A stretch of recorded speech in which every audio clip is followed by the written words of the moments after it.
Lucy, may sasabihin daw sa'yo si Eugene. Wala. Meron, gusto ka raw niya. Hoy! Gusto mo ako, Eugene? Kilala mo ako? Oo, di ba nagkakalala na tayo ng grade 7 tayo? Wow. Gusto mo pag-usapan? Pag-usapan feelings ko, naku, wag na, nakakahiya. Okay. Lucy! Nandito na eh. Pahingi lang ako ng 15 minutes mo. Aaminin ko lahat. Gusto kita, Lucy. Gustong-gusto talaga kita. Grade 7 pa lang tayo, crush na talaga kita. Alam kong opposite tayong dalawa. Nasa star section ka, tapos ako laging nasa last section. Madali ka mag-focus sa ibang bagay, tapos ako madaling ma-distract. Talented ka, tapos palagi ka representative sa labas ng school. Matalino ka, tapos ako gwapo lang. Ang ibig ko sabihin, consistent escort ako simula grade 7 hanggang ngayong grade 10. We're not perfect and things... Takting English yan. Hindi tayo bagay sa ibang mga aspetong bagay, pero perfecto ang feelings ko para sa'yo. Gusto kita, Lucy. I appreciate your bravery for confessing in front of me, Eugene. Hindi lahat kayang gawin yan, but... What? I wanna focus kasi sa studies ko. Hindi ako hahadlang sa pag-aaral mo. Gusto ko lang ilahad yung nararamdaman ko para sa'yo. Hindi mo na kita liligawan kasi alam kong focus ka sa goal mo. Distracted na nga ako, tapos dadamay pa kita. Ayos lang. Dito lang ako. I'm sorry, Eugene. Ako! Walang dapat ika-sorry. Ayos lang talaga. Ayos na ayos. Lucy! Eugene! Para hindi tayo nagkita 6 months ago, Sandali lang naman yung pagkikita na yun. Namiss pa rin kita. Pero the hair.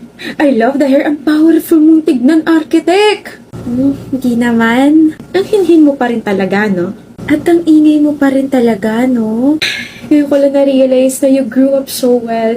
10 years na yung nakalipas, pero height mo, same pa rin. Ikot ka na ba? Ang dami naghahanap sa'yo. Saan si Lucy? Nakita niyo ba si Lucy? Pupunta ba si Lucy? Di ba Yuchi, BFF kayo ni Lucy? Wait, have you met... Oh! Ayun siya, tawagin ko nga. Wag na. Eugene, nandito na ang yayaman ng business owner namin, si Eugene. Manahimik ka nga. Eugene, si Lucio, yung crush mo nung high school tayo. Naalala ko na ako yung may dahilan kung bakit napaamin ka bigla. You've changed, guys! Hi, Architect Lucy. Hi, Eugene. Hi lang, walang kiss. Char, sige, usap muna kayo. Catching up with the ones that got away. Yeah? Kasal ka na? Huh? This ring? No, this is just an accessory. Sinuot ko lang kasi bagay sa outfit ko. Why am I even explaining? Kasal ka na? Ito, hindi, trip ko lang bumili ng singseng di cash sa ibang daliri ko, kaya dito na lang. Akala ko kasi kasal ka na eh. Ano tong naririnig ko? Anong kasal? Ha? Anong kasal-kasal? Paano ikakasal to? Ay, nihintay ka nitong si Eugene. Pagod na ako sa inyong dalawa. Kailan ba magiging kayo, ha? 10 taon na wala pa ring usad. Yuchi! Ikaw, Lucy, kailan mo aamin sa sarili mo na may gusto ka talaga dito kay Eugene? Na all this time, hindi ka nagkaka-boyfriend dahil hindi mo wala sa isip mo tong lalaking to.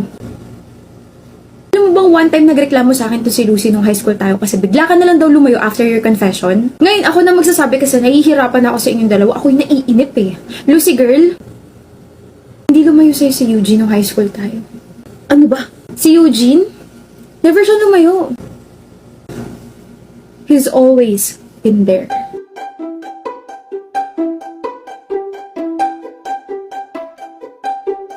Ayos lang. Dito lang ako.